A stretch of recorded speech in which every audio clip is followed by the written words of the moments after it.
This is Penny. I'm Bill. The details up on the screen are not for real anymore because my email account was hacked into.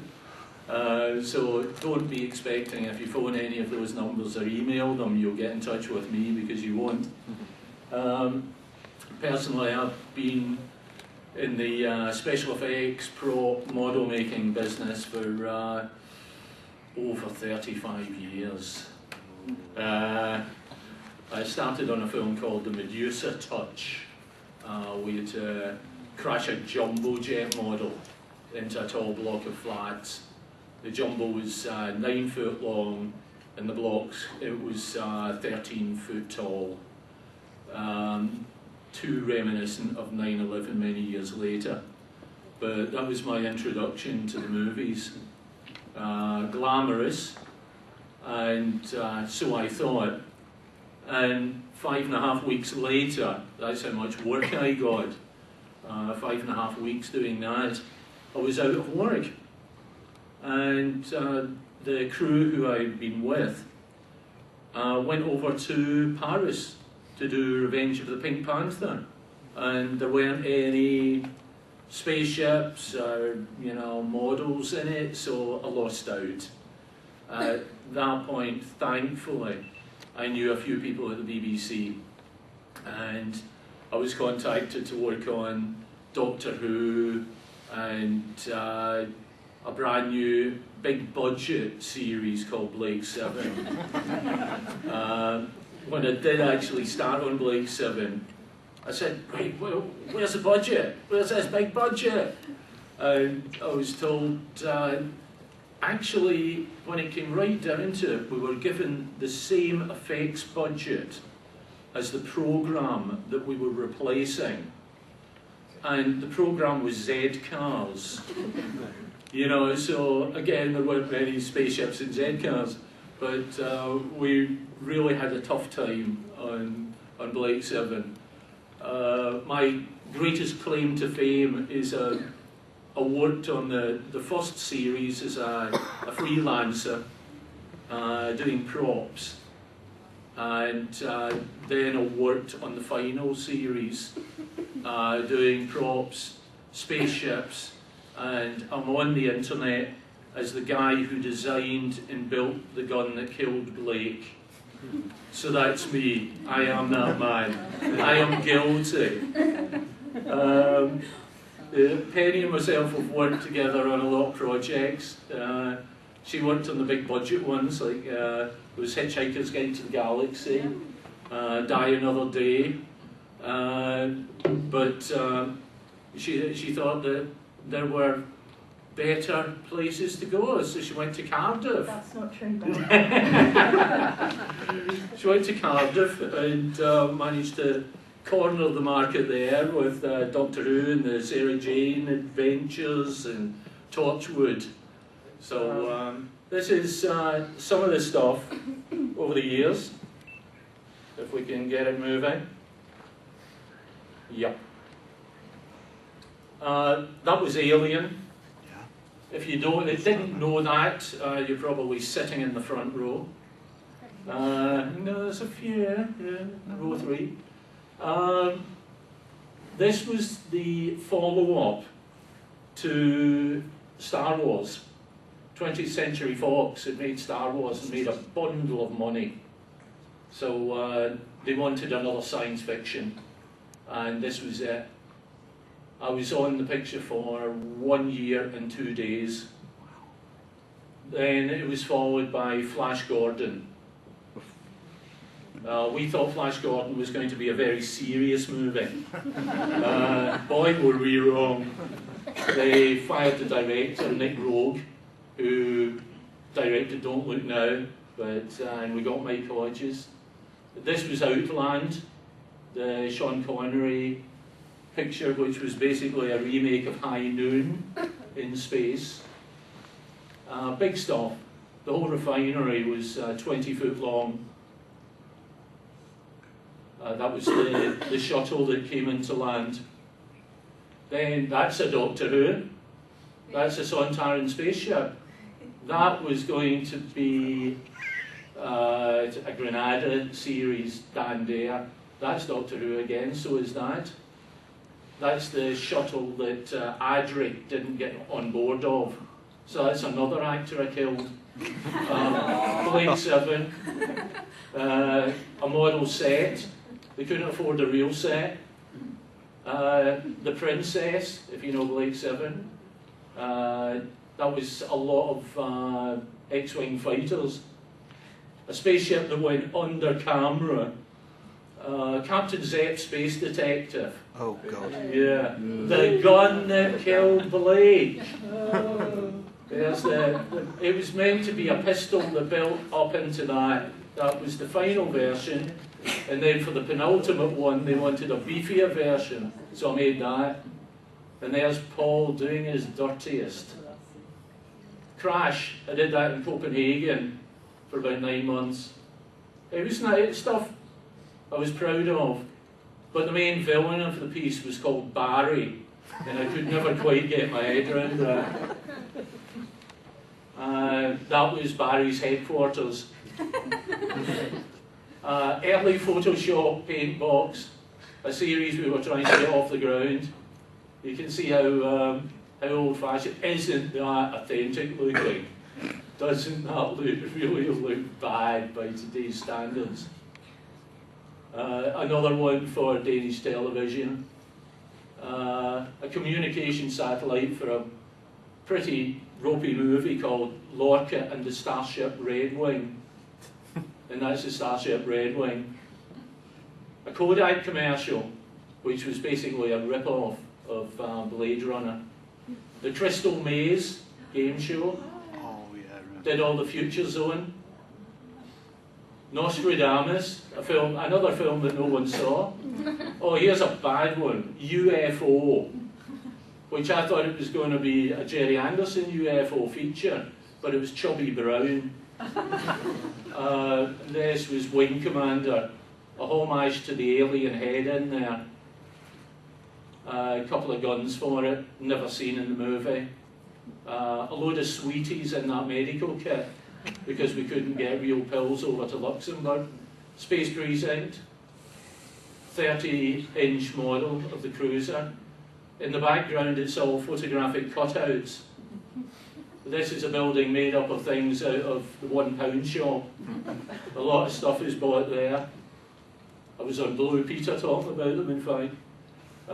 Aerial shot, a blimp, not to look like Blade Runner, so I was eating a Toblerone at the time when I designed it. A couple of dead action men. Interior of a spaceship. Exterior, a rip-off of Stargate. Space station made in one Easter weekend by me. That's the interior of it. A sat bomber for the last episode of Space Precinct. 2 of my special effects guys dressed in costumes there. That was a Peter Firth picture. French science fiction movie, La Femme de Cosmonaut. Another disaster movie, John Travolta's Battlefield Earth. Some of those buildings are about 18 foot tall. We built them for real and then went in with chainsaws and just chopped them up. It was great, real pleasurable. That's your usual atomic bomb. Alien mining area. John Travolta's ship. That was very complicated, made to be computer linked. A craft based on that design. The guns they used, and that's how it folded into that as a handgun. John himself, he was the exec producer, and I hate to say it, but he was a lovely guy. That's Red Dwarf. The Borrowers, John Goodman. Bond, Die Another Day.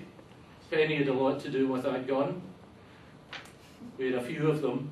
A load of balls at the top, which was DNA balls. They were all ping pong balls. Julia Roberts in a spacesuit. Red Dwarf, that was for a Christmas special. I was trying to sell them. I'm still trying to sell them the idea of it. Thunderbirds the movie, another model for Thunderbirds. We were proud of the model, we weren't proud of the movie. Alien v Predator, he's about 3 foot tall. That's 11 foot long. Nice model. That opens the movie. Satellite over Earth. Piston Boulet, that's Action Man scale. There's the Queen herself, all iced up with candle wax. This was for a TV series, may still happen. Again, Penny worked on those. It was Hitchhiker's Guide to the Galaxy. Yeah, I worked for Bill on that. It was a great experience. Here's Casino Royale. That was 1/3 scale, so it means a man was 2 foot tall. Demons. 1884, Terry Gilliam was going to do that. Moon, which I'm still very proud of. We did the space suits, the robot, the set dressing, and all the models. And the whole budget of the film was $5 million. Avatar was $300 to $600 million. So we did pretty well on $5 million. That was for Jamie Oliver's Arab-speaking science fiction cookery show. Get your head round that one. And that's a project that I was trying to get off the ground for many years and still am. So that backpack I hired to one of the Marvel productions, Captain America. And I got a lot of money, to be honest, I got a lot of money for it, and it's not in the movie. But that's what happens a lot of the time. You make something and you're proud of it. And I mean, I've always lived to work. I don't work to live. And I want, whatever I do, I'm sure you're the same. Right? It's, you want to see something that you've created on the screen, because it's the biggest ego thing you can imagine, because your work is going to live on long after you are dust, you know. So it's the nearest to immortality that anyone can get to at the moment, without being frozen next to Walt Disney in some vault somewhere, you know. So it is a shame when we were doing Flash Gordon, there was about 45% of the stuff we made never even got in front of a camera.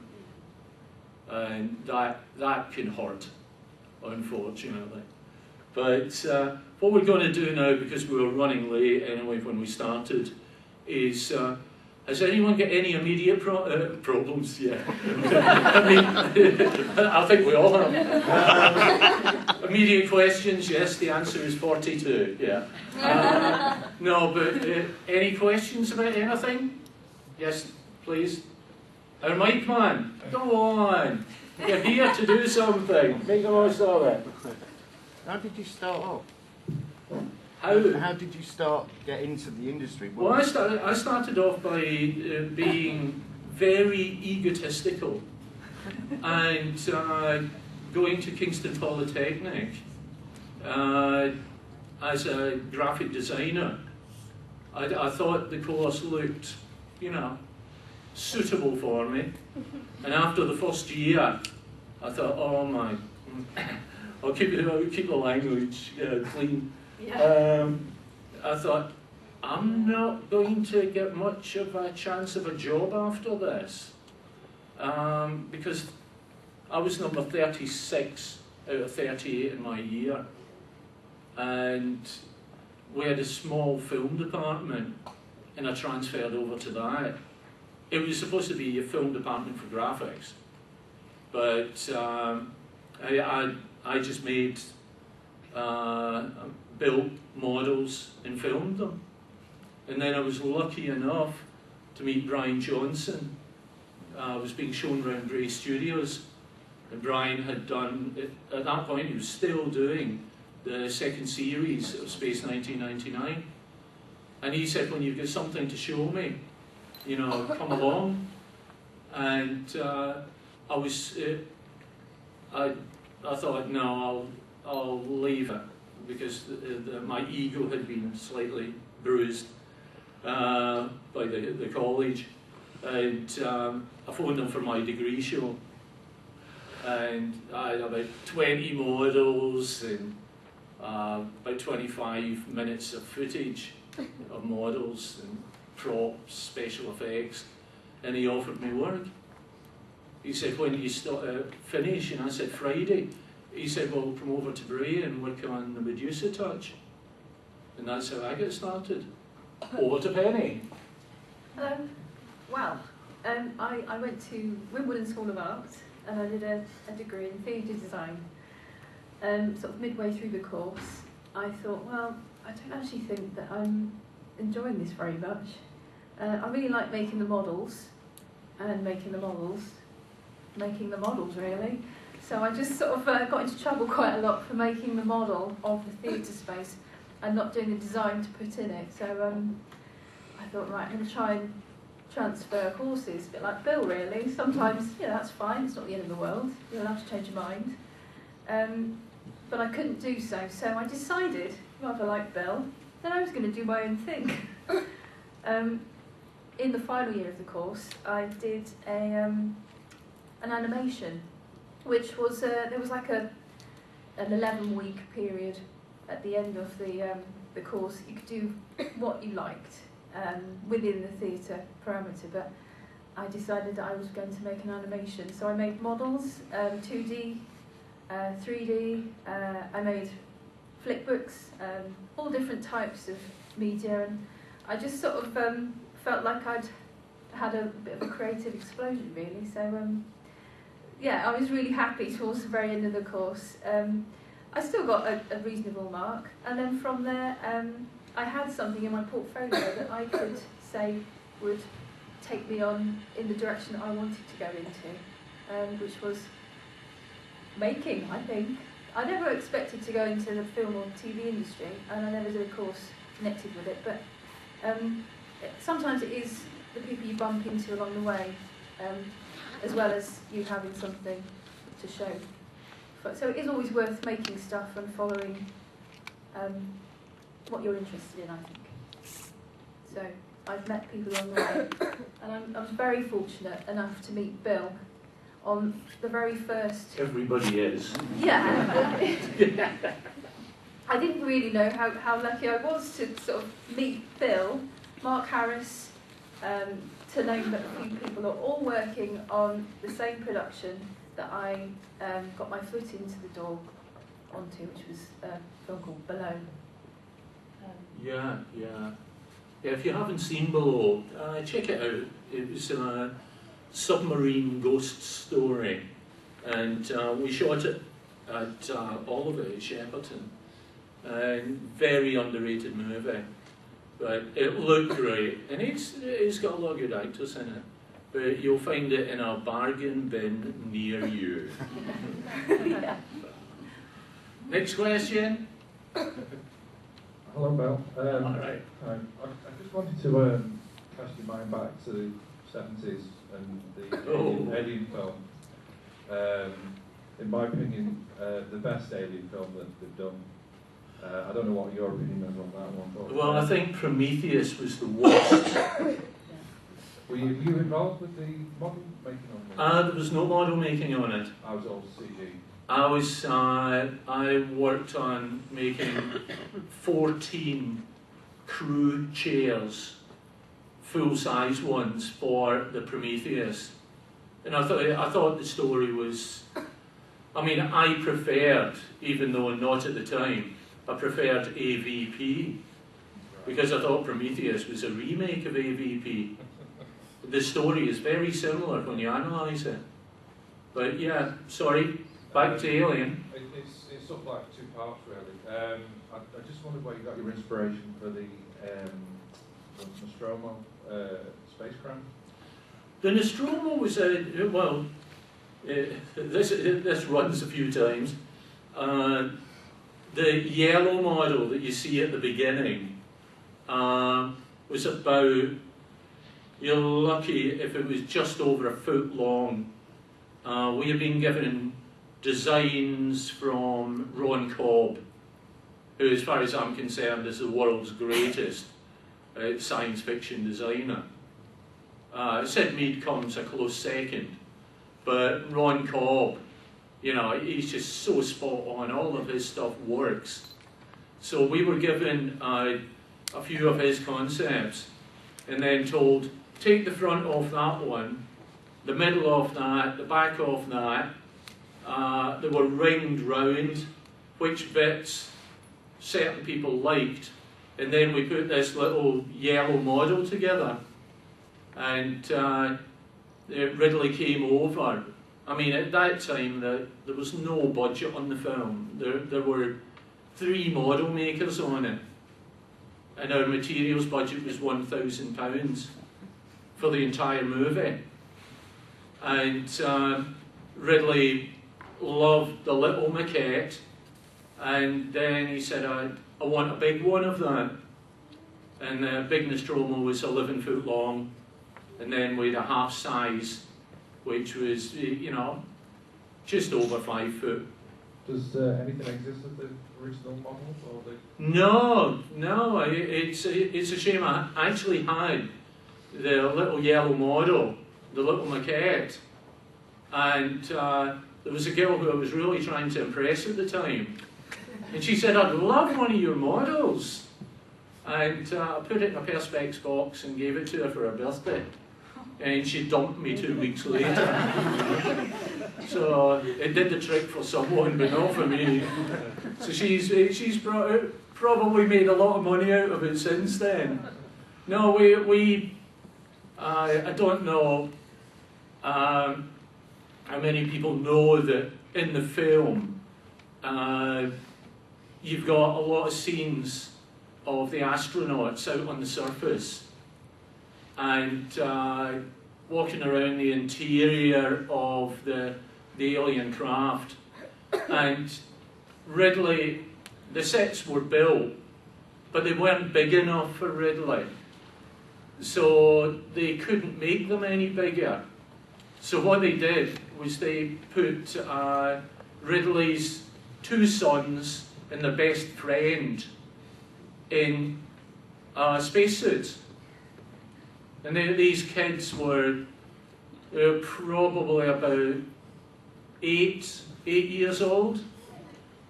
So when you watch the movie again, and they go down on the left, and then when they move away, we all know how kids walk, and you go, now I know, that's all children, look at that, you know. So, but the spacesuits came over to Bray, and I knew the props guy, and I said, what's happening to those spacesuits? And he said, I don't know, we'll probably dump them. So I said, look, case of whiskey, and we'll take all 3 off your hands for you. So he went, make it 2 and it's a deal. So we got the spacesuits. Is that the little ones? Or? The little ones. And then in the afternoon, the prop supervisor came in and said, right, where are they? I said, it was a fair deal. We thought they were going to be dumped. He said, no, they are not. He said, we want them back. I said, fair enough, we didn't mean any offence. He said, they're not being dumped. They're all being put on a bonfire this afternoon. And that's what happened to them. Yeah, because Ridley had learned, to be honest, there's Saturn III, you know, that's an example. That was after Alien. But what happened with a lot of films, like Saturn III, I bought a spacesuit off of Saturn III for 30 shillings. And everything was sold off the stage one afternoon. And then a couple of months later, I was watching The Goodies. Goody, goody, yum, yum. And they've got these brilliant set pieces that had come off Saturn III. And the Saturn III film came out about 8 months later, using the Goodies set pieces. So Ridley didn't want that to happen. It's the same Kubrick did it with 2001. Trashed everything because he didn't want it to end up in Doctor Who. Not Doctor Who now, but Doctor Who when I was working on it. So I've got nothing. I've got none of this stuff. It was people in the industry generally didn't want it at the time. We didn't have eBay. So. Well, thanks for your answers. I don't know if there's any more questions. Might have one more. Come on, Ralph. Go on. Okay. What's your best film and best model, and what's your least favourite? What best film? It does tie with Alien and please. Alien and Moon. Moon, I was proud of because my team had done so much on it. We've never done all those aspects on one film. Least, there's quite a few to choose from. I wouldn't say that I hated any of the stuff that the team has done. We've always done it to the best of our abilities. But it's just something like Thunderbirds the movie was so disappointing. Because I met Jonathan Frakes, and I'd made a model of the front of Thunderbird 2. And I was taking it into the art department, who were going to scan it, because there were no models in the film. There were a couple at the end. But Jonathan Frakes walked in and said, "Hey, what's that?" And I went, "That's Thunderbird 2. And he went, "Hey, that's really cool." I said, "Well, that's only the front of it." I said, "There's a midsection, the pod comes out, you know, all that." And he said, "No, he said, I'm just over here." And he said, "Before I got on the plane, they showed me one episode of it." So this was the guy who came over and directed the movie. So there you go. Hang around if you've got any more questions. You're talking about Moon. Yeah. I mean, did it feel really sort of good for you doing that film that was all models when, you know, kind of the CG's taken over a lot? Well, the thing is with Moon, it was never going to be models. I've upset a lot of people by telling the truth. Right. But well, they only approached me to do the space helmets. And I said, "What else is in the movie?" And they went, "Oh, there's rovers and a moon base, blah, blah, blah." And I said, "Yes, and?" And had all this stuff on my shelves. And they went, no, it's all going to be CG. So it was 5 weeks later, the producer came in and said, "How much would it cost to make these as models?" So I gave him a price, and he said, "I never thought I'd say this as a producer, but didn't you leave a zero off the end of your budget?" And I said, "No, not at all." I said, what you've got with models is you've still got to film them. You create something on computer, and you've got it. We make a miniature, and you've got to find a stage, a camera crew. There's so many other processes that happen afterwards. But they had found that with the rovers, they were going to leave, they needed tyre tracks behind them across the moon surface. And to do that texture, that was going to cost them. And the first thing, to tell you the truth, which I've never told this, because it's scary. It's scary. But I was asked by the producer when he came in and asked me about the models. I said, so, you know, rover, we can make a lunar surface, the craft will move across it, leave all the trademarks. And he went, no. He said, we want a chassis with 6 wheels on it. And I went, yeah, the main body. What happens with the main body? No, we're going to build that on computer and motion track it. And I said, but it's a shoebox. I said, it would be so simple just to make the top. The difficult bit was a chassis. And he went, oh, I don't know, you'll have to give me another price for that. But that's the reasoning, because a lot of the people involved in the film had done a lot of CG. I've been on the outskirts of CG. I know what it can do. But these guys had only done CG. They didn't know what you could do with models. So it's horses for courses, it really is. I mean, I know, sorry I had to carry on, but I know a lot of people when that film came out were going, how brilliant it is that it's actual models and it's not CG. Well, we did. You know, we had 9 days to shoot the models. And that was terrifying. Another story that I shouldn't say, but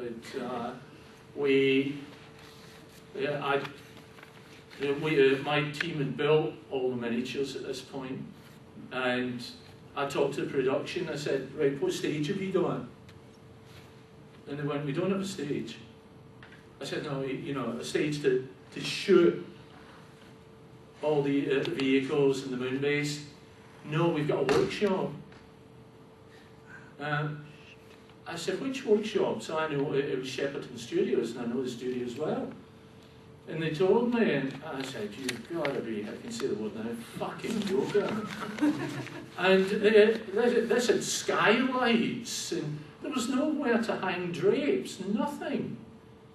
So I went to see the line producer, and I said, it's gonna look shit after all the effort. And she said, well, this is all the money we had.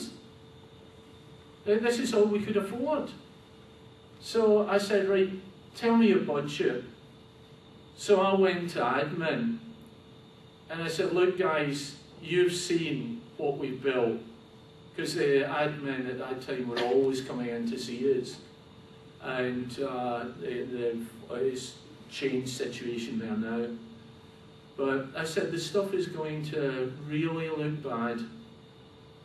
What can you do to help us out? And they said, well, have a look around, see what stages are not being used. And they said, what is the budget? And I said, £1,000. It was £1,000 for the hire of the stage for 9 days. And said, leave it with us. And it was Dave and Noel and admin came back to me in the afternoon. And they said, look, we've got E or F stage. You can have that for £1,000, either of those. And that's how we got it done. That's the truth behind it all now. Now you know. Exclusives. It's all down to accountants though, unfortunately, it's all... More and more now, yeah, because you know, I've been selling stuff to productions recently, a lot of props, and they'll come in and they'll go, how much for that? I'll say, 300 quid. I go, what? You know, a ray gun, an original ray gun, you know, never seen in anything, made for a film that didn't happen. And he went, what is it, £300? And I went, well, yeah. And he said, oh, can we hire it from you? which is 12%, of course. Yeah, And I said, well, no. I said, look at it this way. The rate at the moment for a decent prop maker is £333 a day. I said, you get someone to design, which I had done, buy the materials, build it, to finish it off totally, paint job, dirtying down, all of that. You do that for £333 in a day. And I said, you can have everything in this workshop. So it'd take you a morning to get the bits, wouldn't it? Yeah. And it takes a couple of weeks for the art department to get their act in gear. I'd just be building it as I went along. I think, oh, that's a cool bit that I got out of the £1 shop. You know, put the bits together. Back to the moon suits and a little small miniature, but the moon suits were beautiful. Absolutely, it's absolute credit. It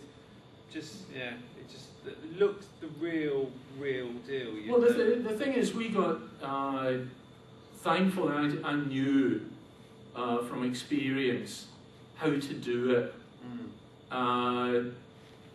Because I was contacted to do a suit for Lost in Space, and they had started making it, and the weight of the oxygen bottles on it had really screwed it up. So I just looked at it and thought, there must be some way around this. And I thought, well,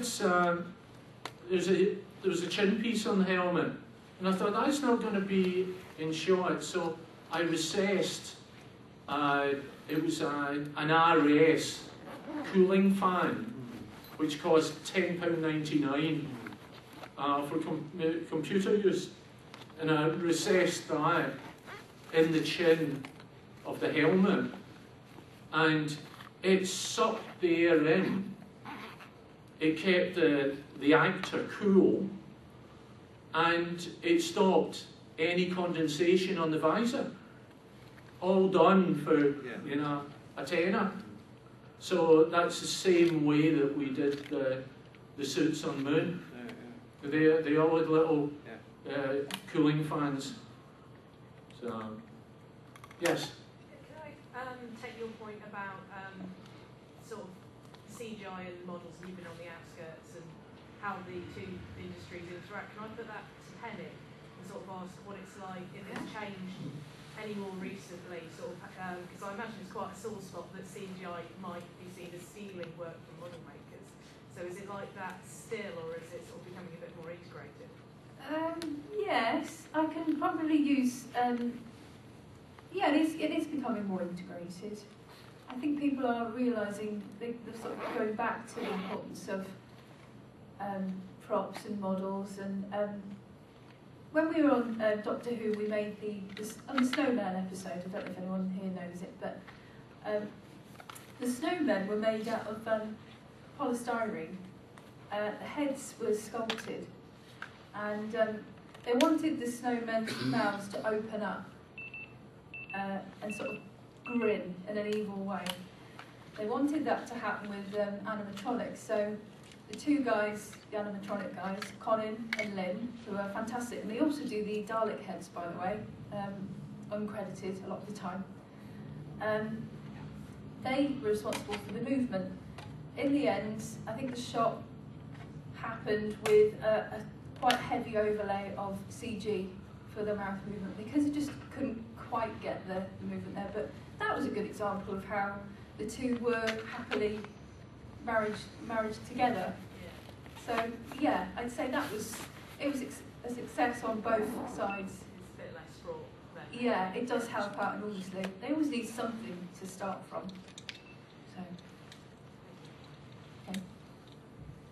Well, I think one of the nicest things I saw on the making of Space Precinct was the marriage of both CGI and model work. And I'm thinking in particular of the work done with the Magic Camera Company, which took techniques from Space 1999, where moving the camera around a very intricate model Yeah. and then photographing that either against green screen or black, and then putting a CGI background in with your solar system, your stars, or whatever. And it's some of the most beautiful 3D looking shots on that series, where there's models with CGI background, but it's the model work that makes it work. Well, this is it. It's the combination of them. I mean, we couldn't have done Moon without CG.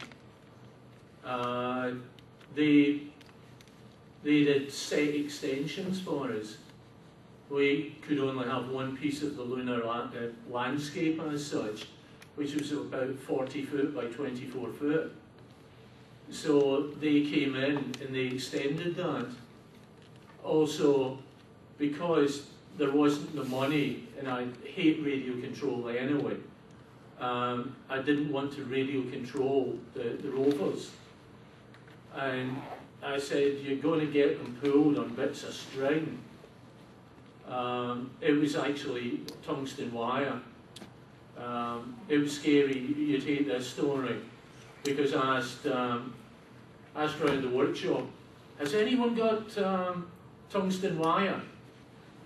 And this guy said to me, I've got some in my toolbox.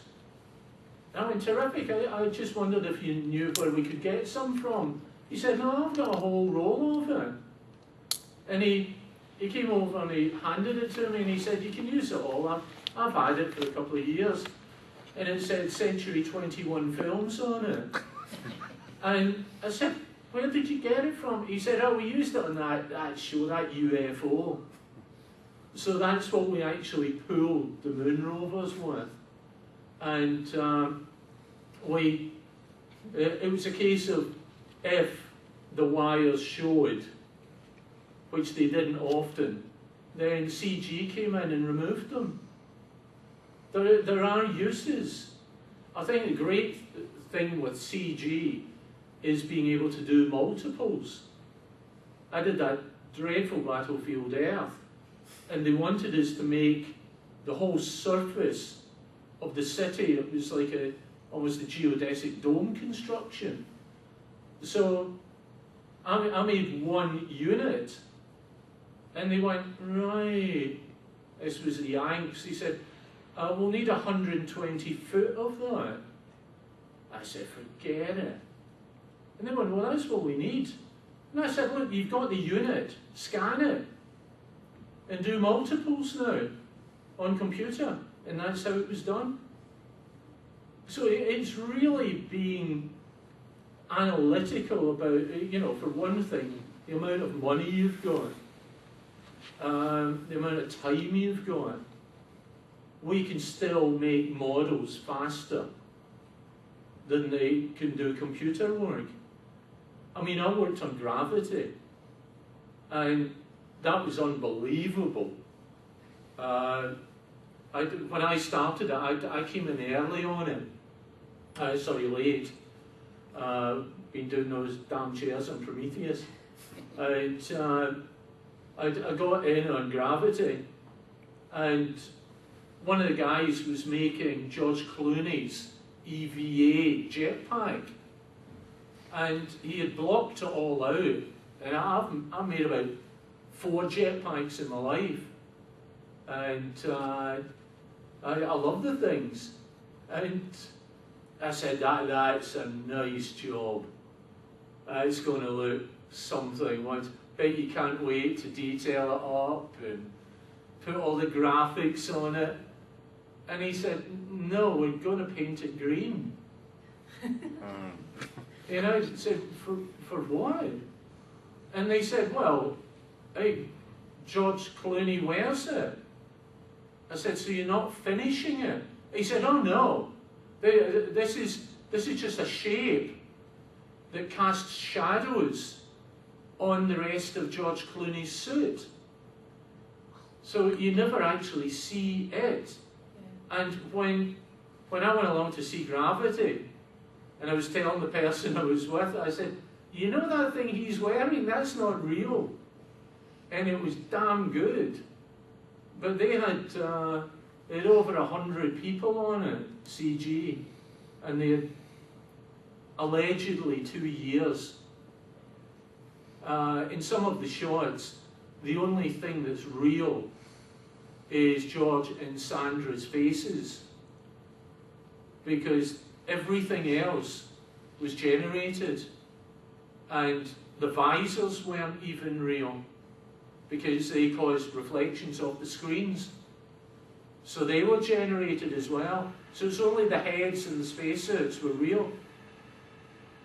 So if you've got the time and the money, but you've got to have real money in order to get stuff that photorealistic. I wouldn't put any, I think it's brilliant work. I know it was up in the Oscars last night. I don't know what the result was, but absolutely brilliant work. But it's into the hundreds of millions in order to achieve that. And as I say, not being slap on the back, but you know what we did, all of us, in every department on Moon was incredible for 5 million in comparison. There we go. So, anything else? How do you both feel about 3D printing? Taking 3D printing, yeah, well, what's happened with that? They were doing Guardians of the Galaxy. Oh, I shouldn't have said that. It was called Full Tilt. That was the code name for it. And I heard they 3D printed a lot of guns. I don't know why science fiction features tended to happen with Judge Dredd, that guns got bigger and bigger. And the guns I loved were Star Trek Series 1 phasers. That was the future as far as I was concerned. Why should they be so big and cumbersome?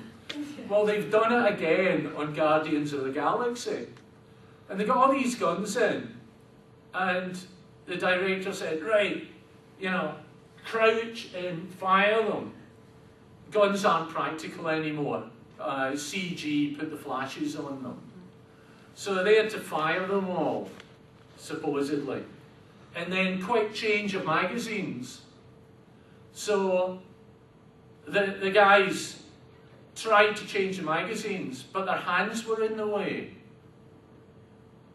And he's going, no, just pull the magazine out. And they go, no, because can't get it past my knuckles. And this was because of 3D printing, because the art department had designed the things on computer. They had built them on computer. No one had actually ever got a bit of card or a bit of wood and cut it into the shape. And went, oh yeah, that's a bit long. So it had never got near a human being until it was being shot. So that's the danger. A lot of this stuff, it never goes to someone doing the thing practically. It's like what Penny and myself did on Die Another Day. The gun that blows up the helicopter at the beginning. I was given the design of that, and it was a nice design. So I made it up out of foam board, just flat, and I tried holding it, and there was no way you could hold this unless your arms were about 4 feet long. So I chopped it down, and the designer came in, he was furious. And he went, what the hell's that? And I said, look, I'm 6'3". I can't hold it. You are 5'3". You haven't got a hope in hell. And I said, it's these Oriental guys who are not the height of me who are holding this gun, and one of them's firing it. So he went, oh, I suppose it'll have to be cut down, but I preferred the look of it when it was longer. And that's it, art departments are getting it all their own way now. And a lot of stuff is suffering because of it. Because we were always nuts and bolts. You know, I've made stuff, you know. I thought that looks cool, and then you hold it. I've always got a mirror next to my bench for obvious reasons, you know. But I always, you know, get like a handgun or a hand prop and pose with it. Not full body stuff. I'm not quite that Like a narcissistic. proper selfie. Yes, those I cannot believe. But I'll have a mirror at that size, just for the bits that matter. And I'll hold the gun and see how it looks. Does it look comfortable in the hand? You've not got your fingers screwed up like this, trying to get a grip of it. So it's that human interaction that computers are actually excising from the design point of view. Because most, I'd say about 70% of the stuff I've done, I've designed. You know, I always wanted to be a designer. I've always been called a model maker. But it's the design of the stuff that's been the biggest attraction to me. But it's great when you design it and you build it, and then you see, even though it's a terrible film, John Travolta holding the gun. You know, that was cool. That was really cool. Because the production designer on that is a smashing guy, Patrick Totopoulos, who designed Independence Day, Godzilla. He's been around a long time. But God bless him, he's a pacifist.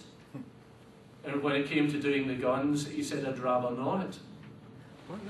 Weren't all the props in that a bit oversized? Because they were bigger, weren't supposed to be bigger? Yeah, well, I mean, the handgun, that's the only prop I did. It was all the miniatures, was my main job. And I got the stuff for the interior of the Harriers. That was, dear, my fault. The idea of the Harriers, they wanted F-16s as the attack aircraft. And I said, Independence Day has done F-16s. I said, wouldn't it be cool if they were Harriers? And they moved vertically, the same as the cycloships. So the director, who I knew very well, said, yeah, sure. So John used to come round the workshop, so I got a load of Harrier kits made up by the boys, and they were out on all the benches. And about 2 weeks later, I got the next draft of the script, and the F-16s had changed to Harriers. But nothing else good happened in the script. So we're still stuck with the garbage.